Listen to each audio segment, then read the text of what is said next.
오늘 우리가 읽는 이 말씀의 내용은 너무나도 유명한 성경의 장이 되겠습니다. 신명기 28장, 복과 저주에 대한 말씀이 소개되고 있는 부분입니다. 이 말씀이 소개되고 있는 당시 상황은 우리가 계속 살펴온 것처럼 당시에 광야 세대가 이스라엘 자손들의 대부분을 이루고 있는 그때 모압 평지에서 하나님이 그들과 다시 언약을 체결하시기 위해서 그들에게 주어지게 되는 이 권리, 또 그들이 감당해야 될 의무를 밝혀주는 말씀이 소개됩니다. 이 권리와 의무라는 것을 다르게 복과 저주라, 이런 말로 우리가 이해할 수 있을 겁니다. 언약을 체결하는 내용들은 이제 신명기 29장, 30장에서 이 모압 언약이 체결되는 내용이 소개가 됩니다. 권리와 의무를 명시하신 것처럼 앞선 세대, 곧 시내산에서 맺은 그 언약에 이어서 바로 그 당시의 세대들과 언약을 갱신하면서 복과 저주를 명시하는 그런 내용들이 소개되고 있습니다. 약 40여 년 전에 하나님이 시내산에서 맺으실 때는 이 복과 저주에 대한 말씀이 레위기 26장에서 소개되었습니다. 그리고 약 40년 세월이 흘러가면서 1세대 이 출애굽의 세대들 대다수는 광야에서 죽음을 당하게 되고, 이 광야에서 새롭게 구성된 이스라엘 자손들과 더불어 하나님의 언약을 맺으시면서 그 언약에 있어서 권리와 의무에 대해서 소개하는 내용들이 28장에 소개가 됩니다. 오늘 이 말씀이 상당히 좀 긴 부분을 이루고 있어서 우리가 오늘 앞부분을 함께 읽었습니다. 이 내용들을 통해서 우리에게 주시는 교훈을 먼저 살펴보려고 합니다. 먼저 이 전체 28장의 내용은 크게 두 부분으로 구성이 되는데, 우리가 읽었던 말씀 가운데 1절부터 14절 내용에서는 언약의 복에 대한 내용들이 소개가 됩니다. 그리고 15절부터 마지막 68절의 내용에서는 저주에 대해서 소개합니다. 소위 언약의 저주. 그래서 언약의 복과 언약의 저주가 소개되는 것입니다. 이것은 당시에 고대 근동에 있었던 조약을, 나라와 나라 사이 조약을 체결하게 될 때, 혹은 작게 부족과 부족들이 어떤 조약을 체결하게 될 때 가졌던 일반적인 형식에 해당이 됩니다. 그래서 그 형태를 그대로 취하고 있는 거죠. 언약을 서로가 잘 이행하게 되면 이러이러한 혜택이 주어질 것이다. 그러나 그 언약을 깨뜨리게 된다면 이러한 벌을 받게 될 것이다 하는 그 내용이 포함되고 있는 부분입니다. 그런데 이것이 당시 고대 근동의 여러 조약과 분명한 차이점이 있다는 것인데, 그것은 뭐냐면 형태적으로는 다른 조약의 형태의 그 내용들을 그대로 가지고 있지만, 그러나 그 내용들을 살펴보게 된다면 여기에는 당시에 이런 근동의 조약들과 분명히 다른 내용들을 담고 있다고 하는 겁니다. 그것이 바로 어떤 것인가 하는 것들을 우리가 함께 살펴보려고 해요. 이 복과 저주는 우선적으로 우리가 생각해야 될 것은 그 자체가 목적이 아니다 하는 겁니다.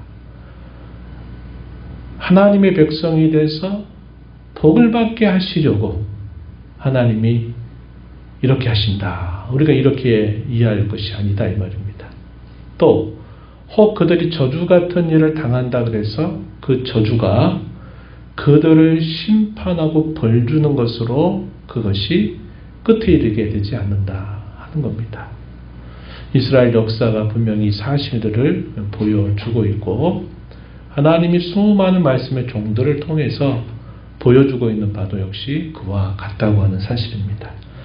복과 저주를 말씀하시는 더 깊은 뜻은 어디에 있느냐? 하나님께 순종하는 그의 백성이 되라 하시는 그 뜻이 있다고 하는 겁니다. 우리 그런 거잖아요. 자녀를 양육하거나 아니면 또 다른 우리 다음 세대들을 기르게 될 때 자란 사람에 대해서는 어떤 상을 주는 겁니다. 그 상을 주는 목적은 잘했다라고 해서 주는 뜻도 있지만 또 한편으로는 앞으로 계속적으로 잘하도록 격려하는 그런 뜻이 있는 것이죠. 혹 반대로 어떤 잘못된 일을 행하게 될 때 그 일에 대해서 어떤 책벌을 주는 것은 그 목적이 뭘까요? 너 책벌 받아서 너 끝나라 이렇게 주는 것이 아니라 그걸 통해서 그로 하여금 경성하게 하고 무엇인가를 깨닫게 하는 데 그 목적이 있다고 하는 겁니다. 그래서 고대 근동의 이런 조약들은 깨뜨리면 그 깨뜨린 것으로 벌 받으면 끝나는 겁니다. 그러나 하나님이 자기 백성과 맺으신 언약에 있어서 이 저주를 선언하는 말씀조차도 그것은 그 저주 때문에 그들이 망할 자들이 되게 하시는 것이 아니라 그 저주를 통해서 그들을 깨우쳐서 그들로 하여금 자신들이 누구인가를 깨닫고 행하게 하려고 하는데 그 목적이 있다 하는 겁니다. 그래서 오늘날 우리가 신앙생활을 하면서 예수님 잘 믿어서 뭐 하려고 했냐 했더니 복 많이 받아 누리려고요. 이렇게 우리가 생각하는 것은 우리의 신앙이 잘못된 방향으로 가고 있는 것이다 하는 것을 우리가 이걸 통해서 확인할 수 있습니다. 복을 약속하심으로써 더욱더 하나님의 백성으로 순종하며 살게 하시려고 하는데 뜻이 있는 것이죠. 또 이렇게 하면은 저주를 받을 수 있다라고 경고하심으로써 그들이 혹 불순종에 빠져 있다 하더라도 그 불순종에서 그들의 마음을 돌이켜 순종하는 삶으로 나아가게 하시려는데 하나님의 뜻이 있다 하는 것을 우리가 기억해야만 된다는 겁니다. 신명기 17장 12절 말씀에서 하나님께서 이스라엘 자손들이 이제 요단을 건너서 그들이 이르게 되는 이 첫 부분 에발산과 그리심산이 있는 그곳에 섰을 때 12지파를 6지파씩 나누어 가지고 그들로 하여금 그리심산 앞에 6지파 또 에발산 앞에 6지파를 세우게 하시죠. 그리고 그리심산에 세운 이 지파들을 향해서는 뭐라고 얘기하느냐, 복을 빌게 하는데 그 역할들을 부여해 줍니다. 반면에 또 6지파들은 에발산 앞에서 저주를 선언하는데 아멘으로 화답하게 하는 내용들이 소개가 되죠. 그래서 여기 그리심산에서 축복하기 위해서 선 6지파들 그 내용들이 27장에서 소개되지 않았고 도리어 저주에 대한 내용들이 에발산에 선 6지파들에게 이렇게 하도록 하면 아멘으로 화답해라 이렇게 말했습니다. 그래서 이 그리심산에서 축복을 비는 그런 내용들에 대해서는 이 신명기 28장에 와서 그 내용들이 구체적으로 소개가 되고 있다 하는 것을 우리가 확인하게 되는 겁니다. 분량으로 한번 따지면 어떻게 될까요? 복에 대한 이 약속의 말씀은 14절까지 우리가 읽었습니다. 14절까지 소개가 되고 있죠. 그리고 저주에 대한 선언은 15절부터 어디까지 이어질까요? 마지막 절까지. 그러면은 이 복에 대한 말씀은 14개 절이 할당이 되어 있고 저주에 대한 내용들은 몇 절이 되어 있을까요? 한번 계산해 보세요. 54개의 구절이 해당이 됩니다. 그럼 어느 정도 차이가 나요? 복에 대한 말씀은 보다 저주에 대한 말씀이 3배, 그죠? 3배죠? 4배입니까? 3배. 4배인가? 네, 4배 이상 차이가 나요. 뭐 이런 그 분량을 가지고 이렇게 말한다는 것이 뭐 조금 이상할지 모르겠지만 우리가 분명하게 확인하는 것은 우리가 지난번에 읽었던 27장의 후반부에서도 축복에 대해서는 언급을 하지 않고 에발산 앞에 서 있는 자들에게 저주하면 아멘으로 화답해라 이런 말씀만 소개가 되었고 28장에 와서 이 복과 저주에 대한 구체적인 말씀이 소개됨에도 불구하고 그 분량으로 따지면 저주에 대한 말씀들이 무려 4배 이상 많다는 겁니다. 그리고 그 저주의 내용들을 오늘 우리가 있는 부분에서는 확인이 안 되지만 다음 시간에 살펴보게 된 내용에 보면 이 저주한 대로 이스라엘 역사가 그대로 이루어졌다는 것을 보여주고 있습니다. 그래서 우리가 다시 한번 확인하게 되는 건 그것이죠. 우리의 힘으로 우리의 노력으로 잘해서 복받는 삶을 살아가는 것보다 우리는 오히려 하나님의 언약을 깨뜨리고 죄를 범하는 걸 통해서 우리는 저주와 형벌을 받을 수밖에 없는 자들이다 하는 사실을 우리가 이걸 통해서 알게 돼요. 그런데 그 저주를 받는다 그래서 하나님의 약속이 끊어지느냐? 그렇지 않다는 겁니다. 하나님은 저주 같은 그런 바닥 상태로 그들을 내리셨다가도 하나님은 그들을 다시 회복시키시는 그 역사를 멈추지 아니하신다 하는 것을 우리는 알게 된다 하는 겁니다. 이렇게 하나님 복과 저주를 말씀하시는 좀 더 궁극적인 목적에 대해서는 우리가 읽은 본문 1절에 보면 세계 모든 민족 위에 뛰어나게 하실 것이다 이렇게 표현했고 9절 앞부분에 보면 이렇게 말합니다. 자기의 성민이 되게 하시겠다. 성경에 이런 표현들이 두 가지 시제를 가지고 있어요. 뭐냐면 너희는 여호와의 성민이다. 이미 이루어진 사실처럼 표현하는 시제가 하나 있고 또 오늘 우리가 읽은 본문 9절에서 확인하는 것처럼 그의 거룩한 백성이 되게 하신다라고 하는 미래 시제로 표현되고 있는 말이 있다는 겁니다. 뭘 말할까요? 너희가 여호와의 거룩한 백성이다 라는 것은 그들의 신분, 그들의 정체성에 대해서 지적해 주는 말씀이라면 그들이 여호와의 거룩한 백성이 될 것이다 라고 말하는 것은 그들의 실제적인 상태의 변화를 나타내주는 표현이 된다 하는 겁니다. 오늘날 우리도 마찬가지예요. 우리가 예수 믿으면 뭐라고 불립니까? 성도다 이렇게 불려요. 성도, 거룩한 무리가 됐다 이 말이죠. 근데 또 성경은 뭐라고 말해요? 너희가 성도가 되라는 거예요. 실질적인 거룩한 하나님의 무리에 속한 자가 되어라 이렇게 말하고 있다는 겁니다. 이 순서가 바뀌지 않아요. 세상의 종교는 내가 열심히 수련하고 노력하고 애를 써서 너희가 그렇게 되라고만 이야기해요.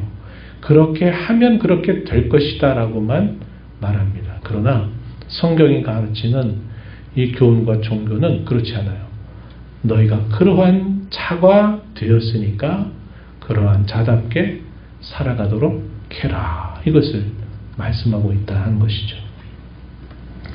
하나님 이런 복과 저주를 말씀하시는 궁극적인 목적은 그들이 실제적으로 하나님의 거룩한 백성이 되게 하시려고 하는데 목적이 있다는 겁니다.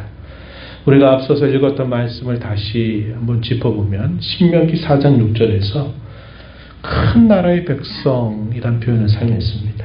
또 뭐라고 표현하죠? 지식과 지혜가 있는 백성으로 그들이 불리게 되기를 하나님이 기대하신다고 말씀합니다. 우리가 얼마 전 읽었던 26장 18절 19절에 보면 하나님께서 그 백성들을 보배로운 백성이 되게 하시려고 하신다. 또 찬송과 명예와 영광으로 삼으시고자 하신다. 이런 표현들을 사용했습니다. 이것들은 진정한 하나님의 백성답게 되는 것을 이 복과 저주를 선언하시는 목적으로 제시하고 있다 하는 겁니다. 어떤 사람은 복을 받은 삶을 살아가는 것 같아요. 누가 보기에도 복 받은 삶을 사는 것 같은데 그 내용을 보니까 복이라고 말할 수 없는, 성경에서 말하는 복이라고 말할 수 없는 삶을 살아가는 사람들이 있어요. 상당히 많습니다. 어떤 사람은 반대로 그가 살아가고 있는 그의 외적인 삶을 봤을 때는 복받았다라고 말하기 어려운 삶을 살아가지만 그 내용을 깊이 들여다보면 성경이 말하고 있는 복을 그가 누리고 있는 사람이 있다는 겁니다.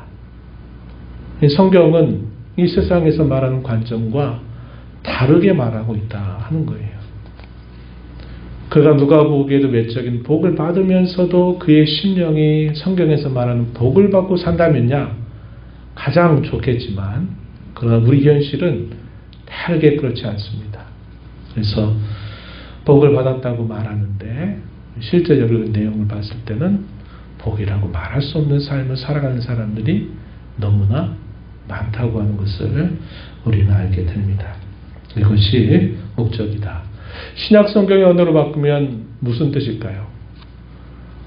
하나님 아버지의 형상을 이루어가는 것, 하나님의 성품을 닮아가는 것, 혹은 하나님의 아들의 형상을 이루어가는 것, 이것으로 그 열매를 말해주고 있다고 하는 것입니다. 이것이 목적이다 하는 거예요. 이 목적을 우리가 늘 기억하면서 살아야만 된다 하는 겁니다. 이런 목적을 위해서 하나님은 두 개의 수단을 사용하시는데, 하나의 수단은 복이라고 하는 수단을 통해서, 또 하나의 수단은 저주라고 하는 수단을 통해서 하나님이 그 목적을 이루어 가신다는 것을 우리에게 밝혀줍니다. 먼저 앞부분의 내용에 보면 순종하는 자들에게 주어지는 복에 대해서 소개를 해주고 있는데 조건적으로 표현되고 있습니다. 2절에 보면 이렇게 표현했어요. 2절, 18장 2절에 보면 내가 내 하나님 여호와의 말씀을 청종하면 듣고 행한다. 이걸 한자말로 청종한다 라고 말하는 겁니다. 그렇게 표현했어요.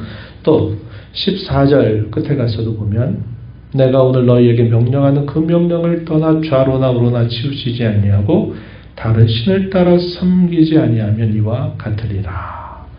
부정적으로 표현해서 동일한 뜻을 전달해 주고 있다는 겁니다. 하나님의 말씀, 그 언약에 주어진 그 말씀을 청종하는 자에게는 이런 복을 주신다. 그래서 그 복에 대한 구체적인 내용들이 소개가 되는 것이 이제 3절 이하부터 쭉 소개됩니다. 우리 하도 많이 들어본 표현들이죠. 어떤 표현들이 있는지 다시 한번 보면 성읍에서도 내가 복을 받고 들에서도 복을 받는다. 또 6절 가서 보면 들어와도 복을 받고 나가도 복을 받는다. 이렇게 말했습니다. 장소나 공간이 어느 곳에 있든지 그들이 어디로 가든지 간에 다 복을 받게 될 것이다. 이렇게 표현했고, 또 4절에 보면 자녀와 또 모든 소유하고 있는 짐승, 또 수고해서 얻은 모든 소산들, 소유와 관계된 것들에도 하나님의 복을 주시겠다. 이렇게 말씀하고 있습니다. 또 5절에 보면 광주리와 떡반죽 그릇까지도 하나님의 복을 주신다. 이렇게 말해서 그가 가지고 있는 모든 소유에 하나님의 복이 넘치게 한다. 이렇게 표현하고 있습니다. 또 8절 앞부분, 또 12절에 보면 손으로 하는 모든 일에 하나님이 복을 주신다. 뭘 하든지 간에 다 그것이 복을 받게 할 것이라고 약속하고 있습니다. 손만 대면 그게 잘 되게 하신다는 거죠. 또 그들이 분배받아서 살고 있는 그들의 땅, 거주지에서도 복을 받을 것이라고 말합니다.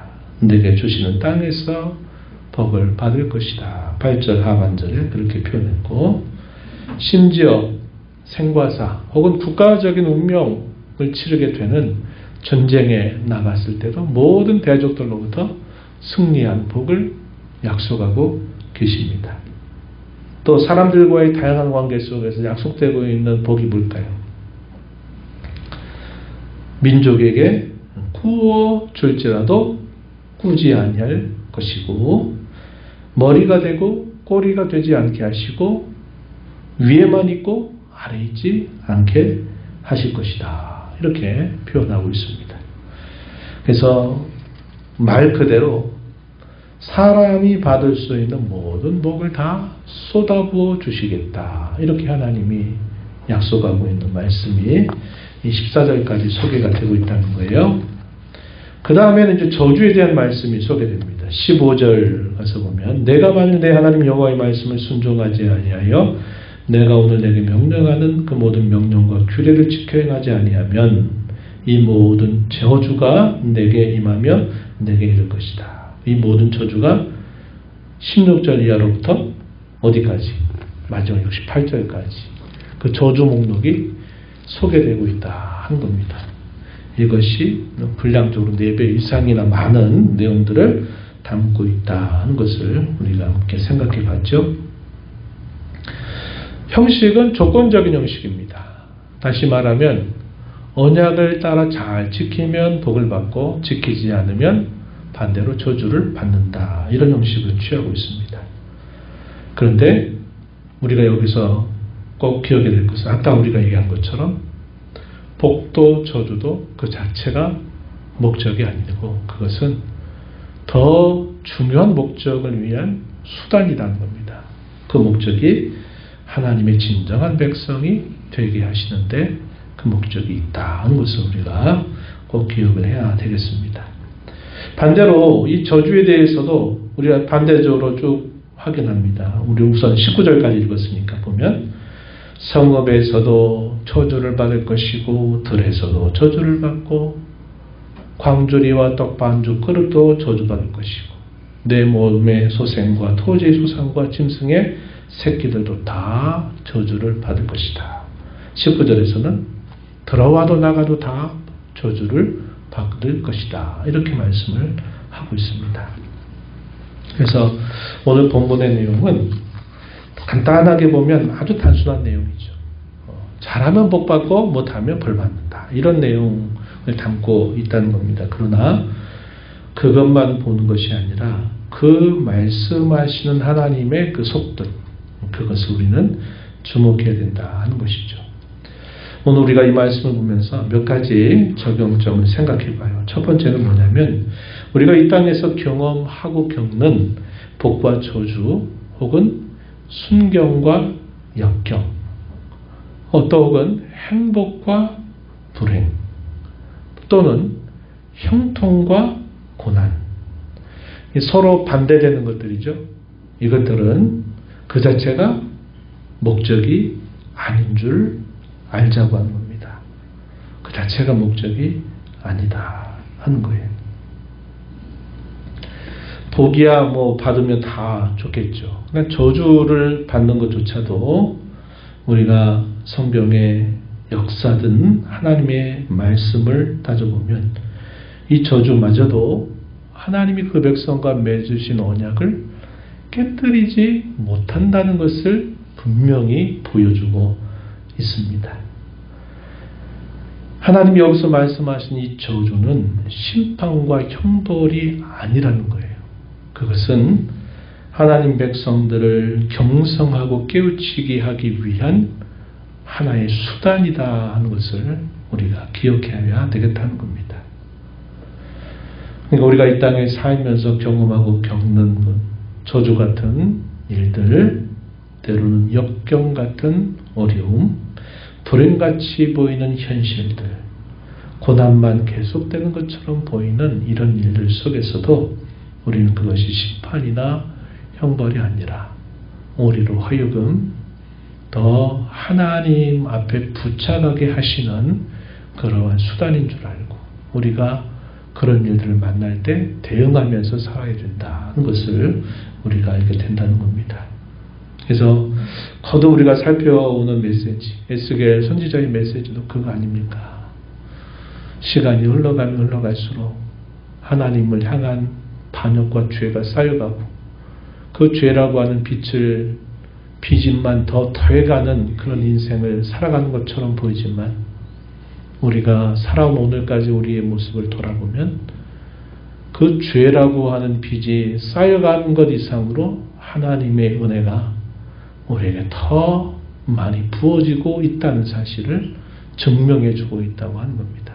그래서 죄보다 더 큰 하나님의 은혜의 역사라는 것을 우리가 인생을 통해서도 배우고 성경의 역사를 통해서도 배우게 되는 것이죠. 두 번째는 우리가 앞에서 살펴봤습니다만 하나님이 잘한다라고 격려하시는 겁니다.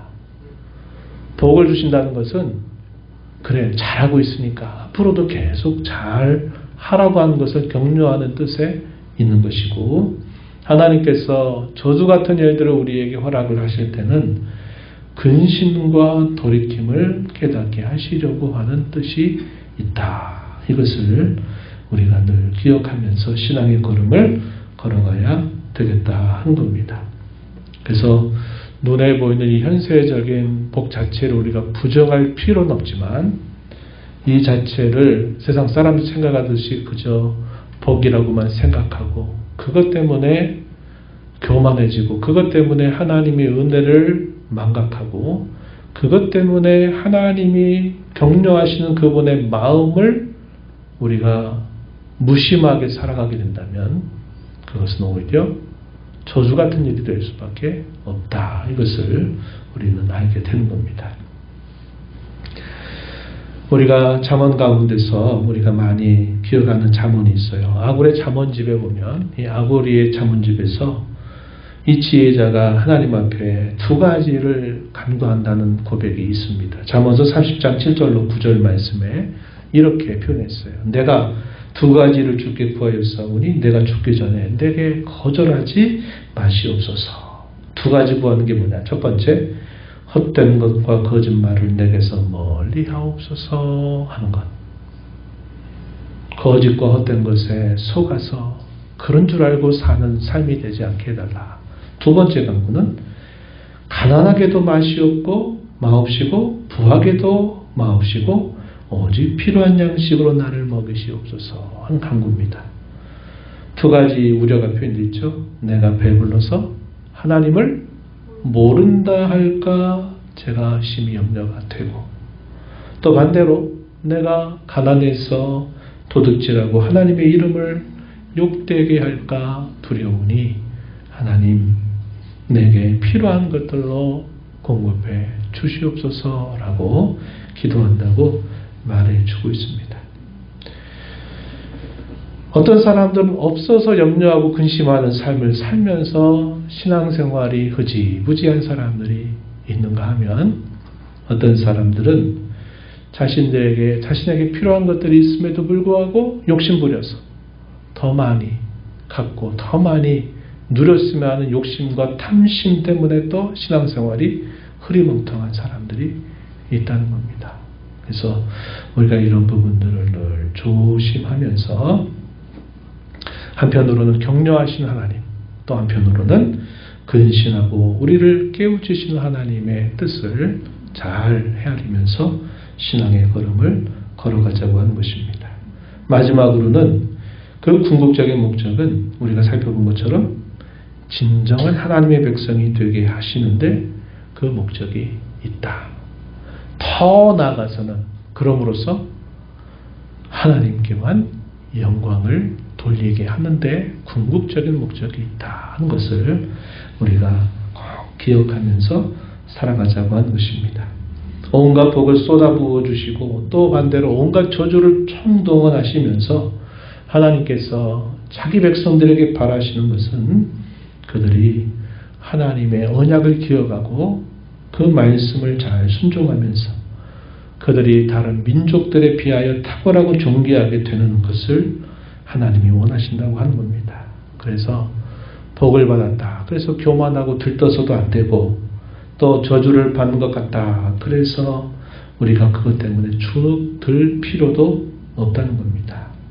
복도 저주도 다 수단인 줄 알고 우리에게 하나님께서 구원의 은혜를 베푸시고 그 언약의 백성으로 삼으신 하나님의 뜻을 우리가 헤아리면서 그 주의 뜻을 행하는데 힘써 살아가는 저와 여러분이 되기를 바랍니다. 하나님 아버지 감사합니다. 오늘도 저희들을 불러주셔서 오늘 하나님께서 저희에게 말씀 가운데 찾아오시는 주의 음성을 듣게 하심을 감사합니다.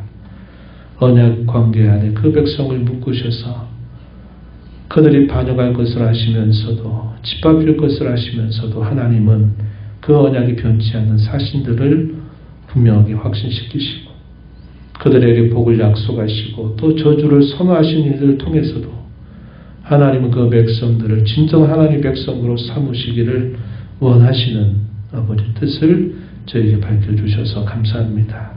이 땅에 사는 동안 저희 먹고 마시고 입을 것들을 공급하시는 하나님의 그 약속을 굳게 붙들고 없다고 염려하고 근심하는 삶이 되거나 또 더 많이 가지고 더 많이 누리려고 욕심부리고 탐심부리는 것 때문에 하나님을 섬기는 길로부터 멀어지지 않게 하시고 저희 형편들을 아시는 하나님께서 저희의 삶을 돌보실 것을 굳게 신뢰하며 어찌하든지 하나님의 거룩한 말씀을 먹고 살아가는 삶을 힘써 살아가도록 저희들을 날마다 새롭게 하여 주시옵소서. 예수님 이름으로 기도하옵나이다. 아멘.